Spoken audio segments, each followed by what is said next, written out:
The dust-laden wind whipped across Jedediah Porter's face as he rode into Silverwater, Texas, in 1873. His once proud shoulders now slumped with the weight of memories too heavy to bear. Blood from a poorly bandaged wound seeped through his shirt, matching the crimson sunset that painted the horizon behind him. To the townsfolk who watched the stranger arrive, he was just another drifter. But those who dared look into his storm-gray eyes saw something that made them turn away, a hollowness that spoke of a man who had lost his soul somewhere in the vast expanse of the untamed West. Delilah Vaughn stood on the porch of her late father's medical practice, watching the wounded stranger dismount with painful effort outside the town's only saloon. She clutched her father's doctor bag tighter, a habit formed in the 6 months since his passing had left her the unofficial healer of Silverwater. Something about the man's struggle to tie his horse stirred something within her, a calling that went beyond her duty as a healer. "Another lost soul for you to fix, Del," Martha, the general store owner's wife, called from across the street. Delilah shook her head. "I don't fix people, Martha. I just help them heal themselves."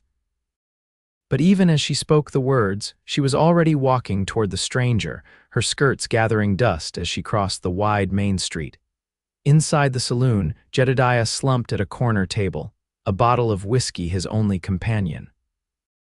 The wound in his side throbbed mercilessly, but the pain was welcome. It drowned out the screams that haunted his nights and the faces that haunted his days. 3 years since Gettysburg, 3 years since he'd watched his brother die, 2 years since he'd lost his ranch to fire, and 6 months since he'd buried his wife and infant daughter after a raid he should have been home to prevent. The bottle was halfway to his lips when a firm hand stopped its journey. "That won't help your wound, sir," a clear voice stated, and Jedediah looked up into eyes the color of the prairie sky at dawn. "Nothing helps anymore, madam," he muttered, trying to reclaim the bottle. Delilah maintained her grip. "I'm not talking about the wounds I can't see. I'm talking about the ones soaking your shirt with blood." Jedediah glanced down, noticing with mild surprise the spreading stain. "It's nothing." "It's infection, and it will kill you if you let it," she countered, placing her medical bag on the table. "I'm Delilah Vaughn. I take care of the sick in Silverwater." "I'm not staying in Silverwater," Jedediah replied, his voice rough from disuse. "Just passing through." "You won't be passing through anything except the pearly gates if that wound festers further," Delilah said firmly. "Now you can come to my clinic willingly, or I can have Sheriff Thomas help persuade you. Your choice, Mr. Porter, Jedediah Porter," he sighed, releasing the bottle. "And I don't need charity, Miss Vaughn. Good, because I don't offer it. You'll work off your debt once you're healed." She stood, expecting him to follow. Coming, something in her determined gaze reminded him of Elizabeth, his late wife. The same stubborn set of the jaw, the unwavering certainty. For the first time in months, curiosity flickered in the empty wasteland of his mind. What made a young woman speak with such authority in a place like this? With effort, he pushed himself to his feet, swaying slightly. "Lead on, doctor," he muttered, instantly regretting the movement as pain lanced through his side.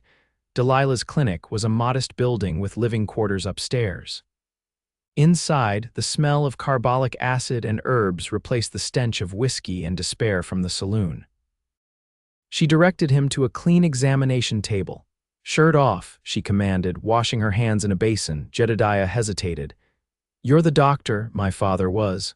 I assisted him for 10 years before he passed. Now I'm what this town has," she explained, not looking up from her preparations. "Would you prefer to bleed out from pride rather than accept help from a woman?" He managed a mirthless laugh that ended in a grimace. "Wouldn't be the stupidest way I've died inside, madam." The quiet words hung between them as he struggled with his shirt buttons. Delilah stepped forward, helping him remove the blood-stiffened fabric. She inhaled sharply at the sight. The knife wound itself was bad enough, but his torso told a story of a man who had seen more than his share of violence.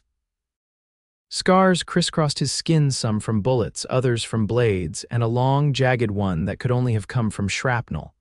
"War?" she asked softly, cleaning around the infected area. Gettysburg, he confirmed, his jaw tight against the pain, but that was just the beginning. Delilah worked methodically, cleaning, draining, and stitching the wound. Her touch was gentle but confident, the needle moving swiftly through his flesh. "You've got a fever," she said after pressing a hand to his forehead. "You'll stay here tonight." "I told you, you told me you're passing through," she interrupted. "But right now you're passing out. The room upstairs is available." As if her words had granted permission, the room began to spin, and Jedediah felt himself listing to one side. Strong, slender arms caught him, somehow managing to guide his much larger frame to a cot in the corner. "Rest," she said firmly. "Whatever demons are chasing you, they'll still be there tomorrow." The last thing Jedediah saw before darkness claimed him was Delilah Vaughn's face, framed by escaping tendrils of chestnut hair, her expression a mixture of professional concern and something else, something that looked dangerously like compassion. Dawn broke over Silverwater, painting the modest buildings with gold. Delilah had slept little, checking on her patient throughout the night. His fever had spiked dangerously near midnight, and she'd bathed his burning skin with cool cloths, listening as he muttered names in his delirium: Elizabeth, Samuel, little Grace. When he'd called out for his mother, his voice had sounded like a child's, lost and frightened. Now, in the calm light of morning, she changed his bandages and was pleased to see the angry redness already subsiding around the wound. "You drugged me," Jedediah accused weakly, opening his eyes as she worked. "I gave you laudanum for the pain," she corrected. "Standard medical practice." "Haven't slept that deeply in years." "That's not something to be proud of, Mr. Porter." He studied her as she worked, noting the dark circles beneath her eyes. "You stayed up." It wasn't a question, but she nodded anyway. "Your fever was concerning." "Why?" The single word contained multitudes. Delilah secured the fresh bandage before answering. "Because that's what healers do, Mr. Porter. We don't turn away from suffering. Even when the sufferer wants to be left alone, especially then," she replied, meeting his gaze steadily. "Now, since you're feeling well enough for philosophical debates, you can try some breakfast." She brought him broth and bread, watching with satisfaction as he ate without protest. His color was better, the fever having broken in the early hours. "You mentioned working off my debt," Jedediah said after finishing the simple meal. "What did you have in mind?" "My clinic needs repairs. The roof leaks in 3 places and the porch steps are rotting," she explained. "Father always meant to fix them, but patients took priority. And now I have patience and no father," she said matter-of-factly, though something in her tone spoke of a grief still fresh. "Can you handle a hammer and saw?" Jedediah nodded. "I built my ranch house with these hands." His expression darkened, before it burned. Delilah wanted to ask but recognized the wall going up in his eyes. Instead, she gathered his dishes. "Rest today. Tomorrow, if the infection continues to improve, you can start with the porch steps." Over the next few days, Jedediah's body began to heal. True to his word, once he could stand without dizziness, he examined the clinic's exterior, making a list of materials needed.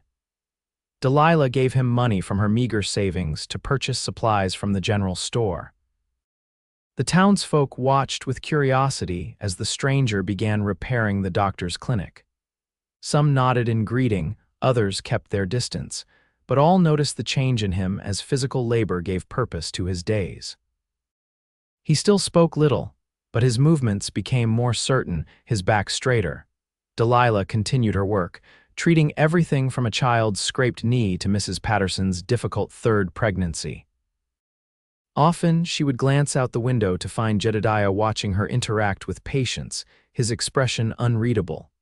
One evening, as they shared a simple supper at her kitchen table, she finally asked the question that had been on her mind.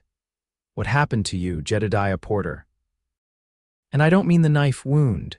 He stared into his coffee cup for so long she thought he wouldn't answer. "War happened. Loss happened. Life happened," he finally said, his voice low.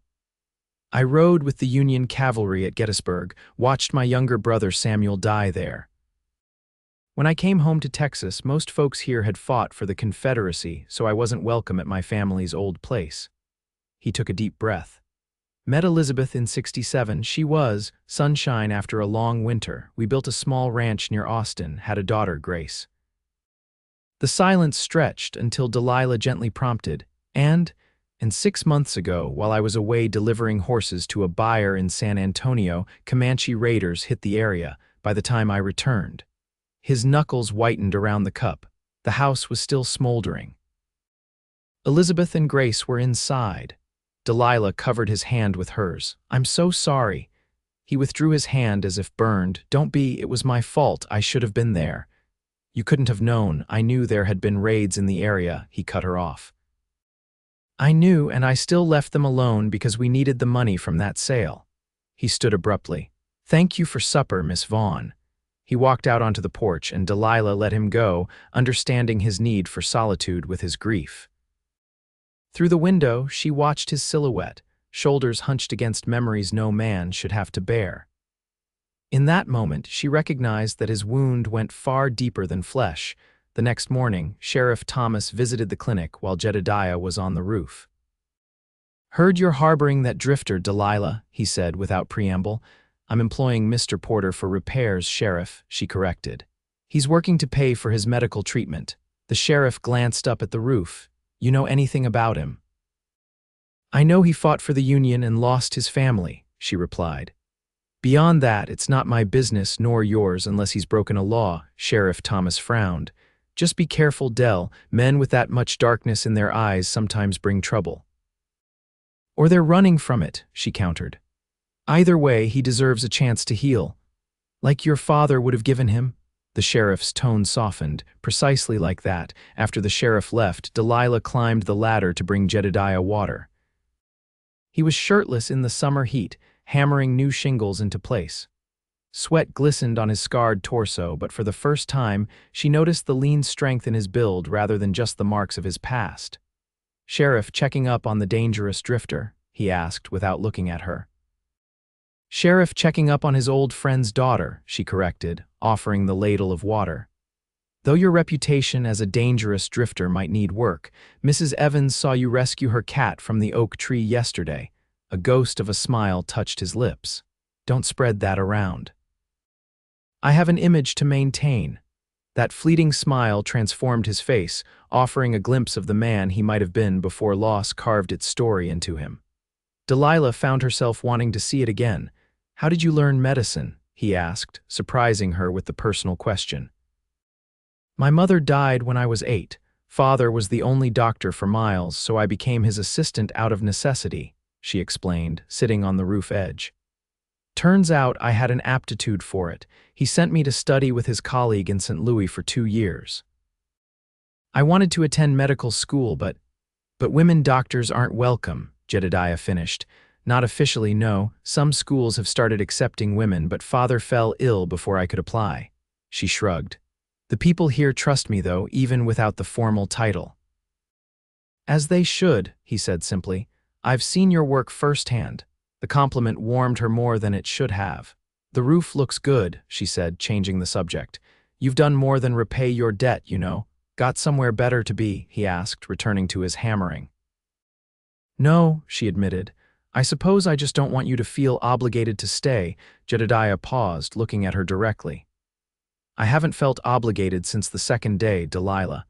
It was the first time he'd used her given name, and something in the way he said it made her breath catch. She stood quickly, nearly losing her footing on the sloped roof.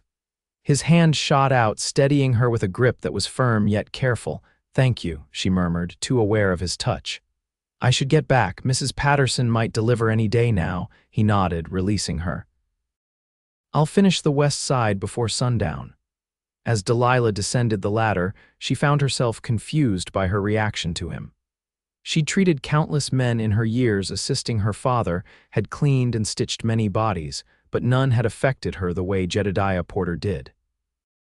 Perhaps it was the vulnerability behind his strength, or the glimpses of the good man buried beneath layers of grief and guilt. That evening, a thunderstorm rolled in from the west, bringing with it sheets of driving rain. Delilah sat by the lamp in her small parlor, reading a medical journal her father had subscribed to. The newly repaired roof held tight, not a single drop finding its way inside. A pounding at the door startled her. She opened it to find Sheriff Thomas, drenched and urgent. "Patterson, baby's coming. It's bad, Del. Mary says there's bleeding." "I'll get my bag," she said, already moving. Jedediah appeared from the small room off the kitchen where he'd been sleeping. "What's happening? Difficult birth," she explained, grabbing her medical bag. "I might be gone all night." "I'll come with you," he said, reaching for his coat. Sheriff Thomas frowned. "This is women's business, Porter." "No, it's medical business," Delilah corrected, "and I could use the help carrying supplies." She turned to Jedediah. "The Patterson farm is 3 miles out. The rain will make the track muddy." Without further discussion, Jedediah saddled both their horses, and they rode out into the storm. Lightning illuminated the countryside in brief, stark flashes, the thunder rolling across the plains like distant artillery. "You've delivered babies before?" he asked as they rode. 17, she replied. "But only 3 with complications. The way Sheriff Thomas described it, this could be difficult." Jedediah nodded grimly. "My wife." He began, then stopped. "What about her?" Delilah prompted gently. "Grace's birth was difficult. The midwife said we were lucky both survived." His voice was almost lost in the wind. "Elizabeth never fully recovered her strength." The admission felt like a rare gift, a piece of his past offered voluntarily. "I'm sorry, Jedediah." "Life is precarious out here," he said. "You of all people know that." At the Patterson farm, they found chaos. Mary Patterson lay pale and sweating on her bed, her husband pacing anxiously outside the room while 2 neighbor women tried to help. "How long has she been in labor?" Delilah asked, immediately washing her hands in the basin. "Since yesterday morning," one woman answered. "The bleeding started an hour ago." Delilah conducted a quick examination, her heart sinking. "The baby's turned wrong," she said. "I'll need to try to reposition it." For the next 2 hours, she worked to save both mother and child, calling out instructions to the women assisting her. At one point, she stepped outside for clean water and found Jedediah sitting with Mr. Patterson, quietly talking to the distraught man in low, steady tones. Their eyes met briefly, and something passed between them, an understanding of life's fragility and preciousness. Near dawn, a baby's cry finally pierced the farmhouse.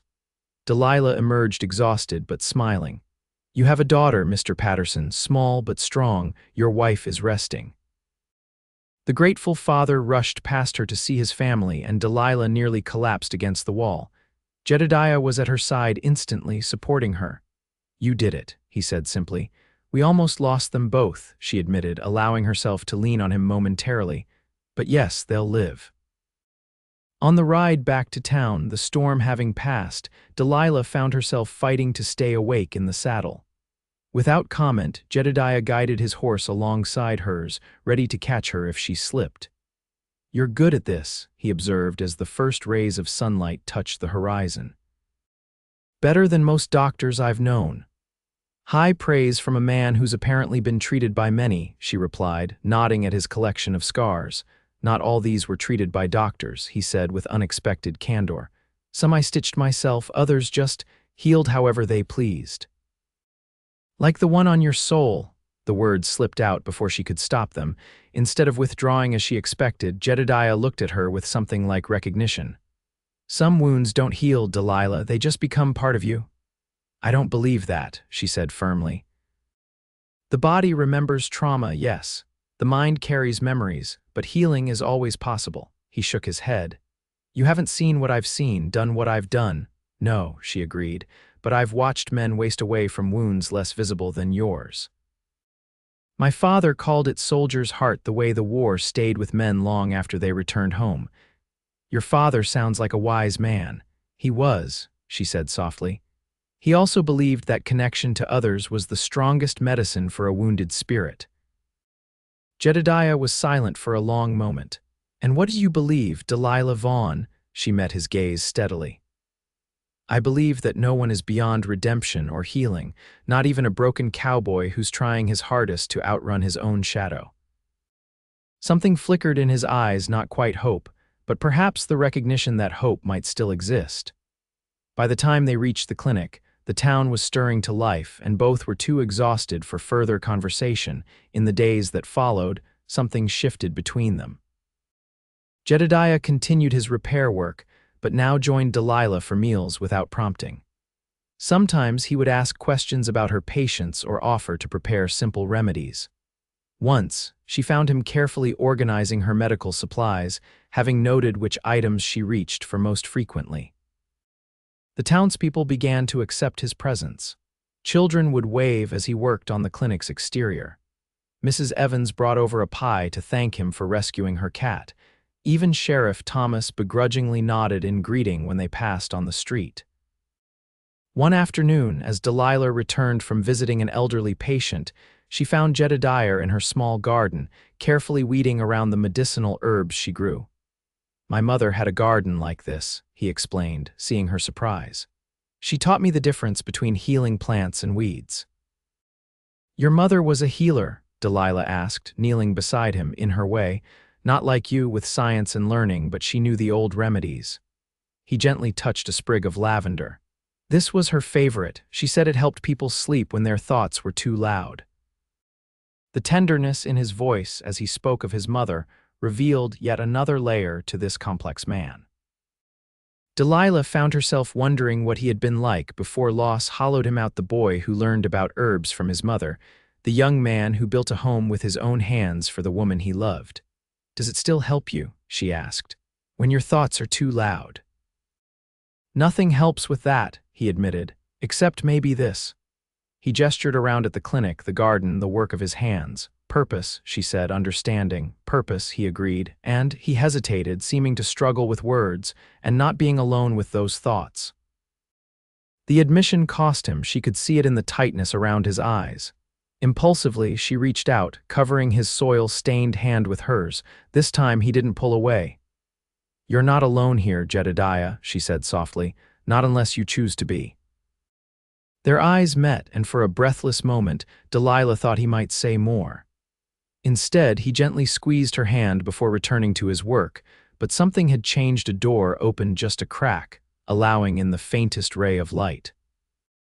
That night, Delilah was awakened by sounds of distress from Jedediah's room. She found him in the grip of a nightmare, thrashing and calling out names: his brother, his wife, his child. Without hesitation, she sat beside him on the narrow bed, placing a cool hand on his forehead. "Jedediah," she called softly. "Jedediah, you're dreaming." His eyes flew open, wild with remembered horror. For an instant, he didn't seem to recognize her, then awareness returned, followed by shame. "I'm sorry," he muttered, sitting up and pushing damp hair from his face. "Did I wake you?" "It's all right," she assured him, lighting a small lamp. "Do you have these dreams often?" "Every night," he admitted, "just usually not so loud." In the soft lamplight, with sleep-tousled hair and defenses lowered, he looked younger, more vulnerable. The war and all that followed had aged him beyond his 30 years, but in this moment, Delilah glimpsed the man he might have been in another life. "Would you like some tea?" she offered. "I have a blend that might help." He nodded, following her to the kitchen where she stoked the banked coals in the stove and set water to boil. They sat in comfortable silence as she prepared the tea, adding dried lavender from her garden. "Your mother's remedy," she explained, placing a steaming cup before him. The ghost of a smile touched his lips. "Thank you. Do you want to talk about the dream?" she asked after he'd taken a few sips. Jedediah stared into the cup. "It's always the same. I'm riding home, and I can see the smoke from miles away. I know what I'll find, but I can't make my horse go any faster." His knuckles whitened around the cup. "I keep thinking if I could just reach them in time, just once, the ending would be different. But it never is," Delilah finished gently. "No, and I wake up having lost them all over again." He looked up at her. "How do you do it? Face death and loss every day in your work, but still care?" The question revealed so much about his struggle, not just grief, but the fear of caring again, of risking more loss. "I remember what my father taught me," she said thoughtfully. "That healing isn't just about saving lives, it's about easing suffering, bringing comfort." She reached across the table, hesitantly touching his arm, "And I believe that caring, even when it hurts, is what makes us human." "I'm not sure I remember how," he confessed, his voice barely audible. I think you do, she countered. I've seen how you talk to the children who come to the clinic, how you helped Mr. Patterson during his wife's difficult labor. The capacity to care is still there, Jedediah. You've just built walls around it. He was silent for a long moment. Maybe some walls are necessary. For protection, yes, but walls that never come down become a prison. Their eyes met across the table, and Delilah felt something shift in the air between them, a recognition, perhaps, that they were no longer simply healer and patient, employer and worker. What they were becoming she couldn't yet name. It's late, Jedediah finally said, finishing his tea. Thank you for the remedy. As he rose to return to his room, Delilah called after him softly. Jedediah, he turned. The walls don't have to come down all at once. The next morning brought no opportunity to continue their conversation. Mrs. Patterson developed a fever, and Delilah was called back to the farm urgently. Jedediah insisted on accompanying her, his concern evident. The situation was serious. Childbed fever had set in, and Delilah worked tirelessly to bring down Mrs. Patterson's temperature with cool baths and willow bark tea. Throughout the day and into the night, Jedediah stayed, fetching water, preparing compresses, and caring for the newborn when the exhausted father finally succumbed to sleep. Delilah watched him with the infant, the tenderness in his large, work-roughened hands as he cradled the tiny girl. There was pain in his eyes, certainly memories of his own daughter, but he didn't shy away from them. Near dawn, Mrs. Patterson's fever finally broke. Delilah slumped in relief, her own exhaustion catching up with her. You should rest, Jedediah urged, bringing her a cup of coffee. I'll wake you if anything changes. She was too tired to argue, curling up in a chair by the fire. When she woke hours later, she found Jedediah outside, splitting wood for the Pattersons' depleted woodpile. You didn't have to do that, she said, joining him in the yard. Man shouldn't have to worry about firewood with a new baby and recovering wife, he replied, bringing the axe down with practiced precision. He paused, wiping sweat from his brow. How is she? Much better. The fever's gone and she's nursing the baby. Delilah studied him. You're good with children. A shadow passed over his face. I was a father for 8 months, not long enough to know if I was good at it. Long enough to learn to love, she said softly. I saw how you held the Patterson baby. Jedediah set down the axe, facing her directly. Why do you do that, Delilah? Do what? Look for the good in broken things, in broken people. Because breaking doesn't negate what was whole, she answered simply. The good is still there beneath the fractures. Something shifted in his expression, a softening around the eyes that made her heart quicken. Before he could respond, Mr. Patterson emerged from the house, calling them in for a meal before they returned to town. On the ride back, they traveled side by side, the summer sun warm on their shoulders. The landscape stretched golden and green around them, a stark contrast to the stormy night of the birth. I've been thinking, Jedediah said, breaking the companionable silence. The clinic repairs are nearly finished. Delilah's heart sank. Was he preparing to leave? Yes, you've done fine work, but your practice is growing. You need more space, a proper surgery room, a waiting area separate from your living quarters. She glanced at him, surprised. That would be ideal, but I could build it, he interrupted. An addition on the east side where the morning light is best. Hope fluttered in Delilah's chest. You're offering to stay? It wasn't a question, but he answered anyway. If you'll have me. I find I'm not ready to move on from Silverwater just yet. Because of the clinic project, she asked carefully. Jedediah's eyes met hers, steady and clear. No, Delilah, not because of the project. The simple admission hung between them, fragile and momentous. Neither spoke further on the subject, but something had been acknowledged, a possibility neither had dared consider when he first rode into town. Work on the clinic expansion began the following week. Jedediah drew up plans, consulted with Delilah about her needs, and hired 2 local men to help with the heavy construction. The town buzzed with gossip about the drifter who seemed to be putting down roots, and about the nature of his relationship with their young doctor. Sheriff Thomas visited again, this time with information. Ran that name you gave me, Porter, checked out his story. I never asked you to do that, Delilah said, annoyed. Maybe not, but a man starts building onto a woman's property, folks talk. The sheriff handed her a telegram.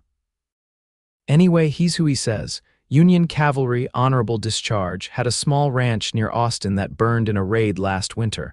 Wife and child confirmed deceased. He hesitated. There's more. What? After the raid, Porter tracked the Comanche band responsible, found them 3 days later. The sheriff lowered his voice. Left 7 warriors dead before he was wounded and had to retreat. Delilah closed her eyes briefly. He never mentioned that part. Man like that carries a lot of darkness, Del. I'm not saying he isn't trying to rebuild his life, but… Thank you for your concern, Sheriff, she said firmly. But Jedediah Porter's past is his own. What matters is who he's choosing to be now. After the sheriff left, Delilah found herself troubled by this new information. Not by what Jedediah had done. Grief and rage could drive anyone to seek vengeance, but by what it must have cost him. To kill in cold blood, even those responsible for his family's death, would leave yet another wound on his soul. That evening, as they sat on the newly built porch watching the sunset, she found herself studying his profile, the strong jaw, the lines etched by sun and sorrow, the eyes that had seen too much. Sheriff Thomas came by today, she said finally. Jedediah's body tensed slightly, but he didn't look at her. Checking up on me again, he had information about what happened after the raid. Now he turned to her, his expression guarded. And now you're wondering if you've welcomed a murderer into your home. No, she said honestly. I'm wondering how much more pain you've been carrying alone. Something broke in his composure, a crack in the dam he'd built around his emotions. I didn't feel anything when I did it, he admitted, his voice raw. Not satisfaction, not justice, nothing, just emptiness.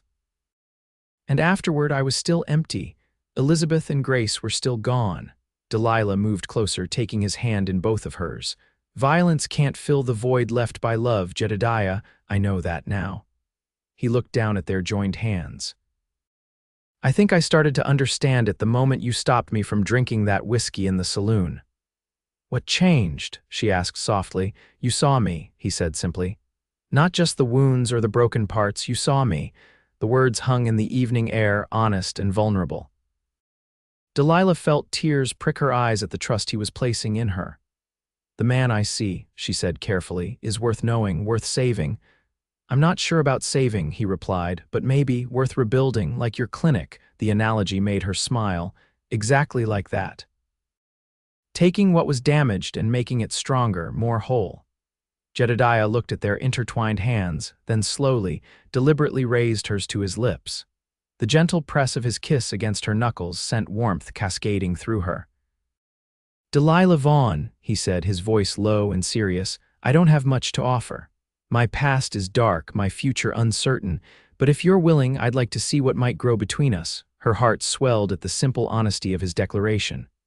I'd like that very much, Jedediah Porter. As summer turned to fall, the clinic expansion neared completion. The new surgery room was spacious and bright, with built-in cabinets for Delilah's supplies and instruments. A separate waiting area meant patients no longer crowded her personal living space. Jedediah had thought of every detail, from the angle of light through the windows to the height of the examination table. Their relationship deepened with the changing seasons. Small touches became common, his hand at the small of her back as they passed in a doorway, her fingers straightening his collar before he went into town. They shared meals, stories, and increasingly their hopes for the future. The nightmares still came for Jedediah, but less frequently. When they did, Delilah would sit with him, sometimes reading aloud from one of her books until he found sleep again. On rare occasions, he would speak of Elizabeth and Grace, sharing memories that brought both smiles and tears. Each time he opened another piece of his heart, Delilah felt privileged to receive it. The town adjusted to their evolving relationship with varying reactions. Most were supportive, having seen the positive changes in both Jedediah and the clinic. A few voiced concerns about Delilah attaching herself to a man with such a troubled past, but she dismissed these worries with the confidence of someone who saw beneath the surface. As the first frost silvered the prairie grass, Jedediah completed the final touches on the clinic expansion. A small celebration was planned with townsfolk invited to tour the new facilities. The evening before, Delilah found Jedediah standing in the finished surgery room, running his hand over the smooth wooden counter he'd crafted. "It's perfect," she said, joining him. "You've created something remarkable here." "We did," he corrected, turning to face her. "Your vision, my hands. A good partnership," she agreed, smiling. "I've been thinking about partnerships," he said, an unusual nervousness in his manner. "About building things together." Delilah's pulse quickened. "Have you? The clinic's finished, but there's more I want to build. With you." He reached into his pocket, pulling out a small wooden box. "I carved this from the first oak beam we placed in this room." Inside lay a ring, simple but beautiful, a small blue stone set in a silver band. "It's not fancy," he said apologetically, "but it matches your eyes." "Jedediah," she breathed, her eyes filling with tears. "I know it's soon," he continued quickly. "I know I'm still healing. But loving you has become part of that healing, Delilah.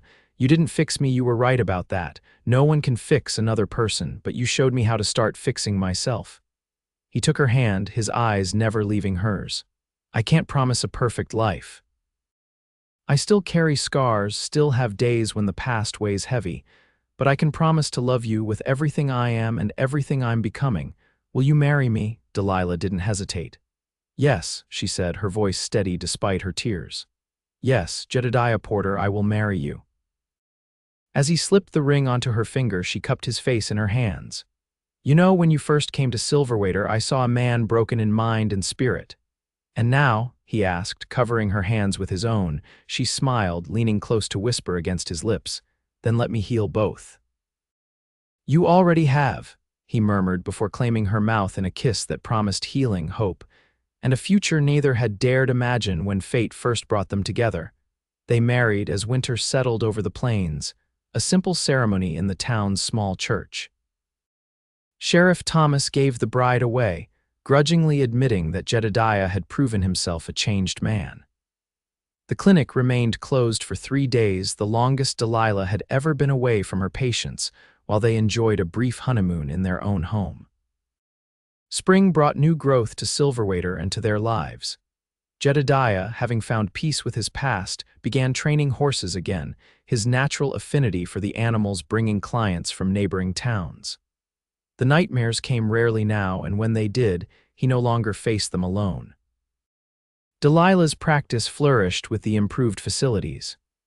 When a young doctor from back east expressed interest in apprenticing with her, she welcomed the help, allowing her to spend more time on difficult cases and with her husband. On the anniversary of their first meeting, Jedediah took Delilah riding to a hilltop overlooking the town.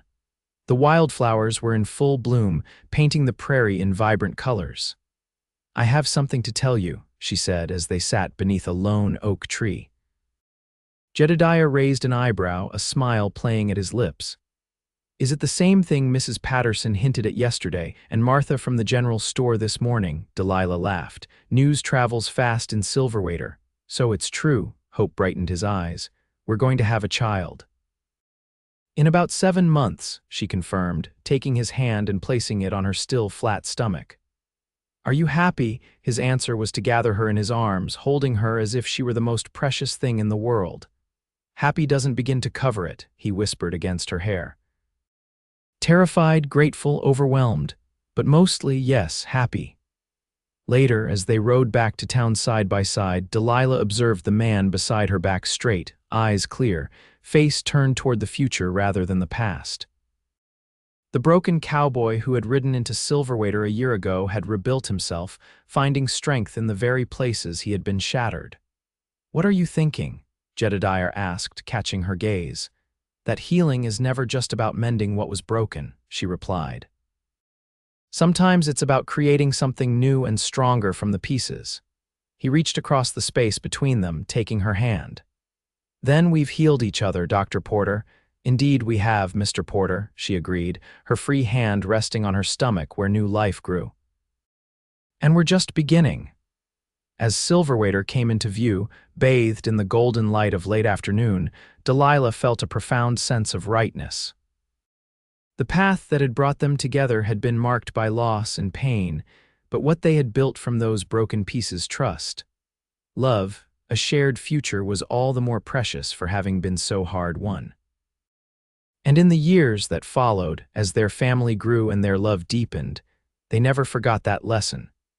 That sometimes the most beautiful things are born from brokenness, and that healing, true healing, is not about erasing the past but about building a future strong enough to honor it.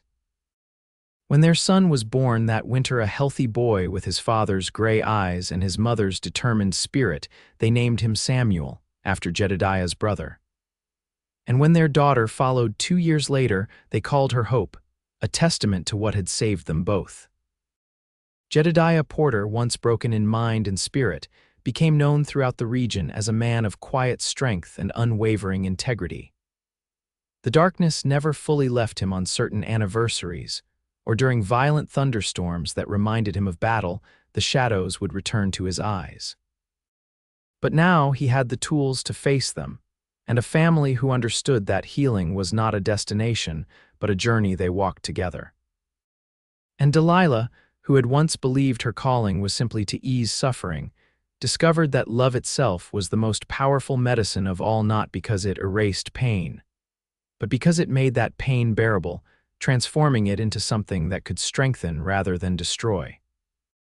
Together, they built a legacy in Silverwater that extended far beyond the clinic walls, a testament to resilience, to second chances, and to the enduring truth that no one, no matter how broken, is beyond the healing power of being truly seen and deeply loved.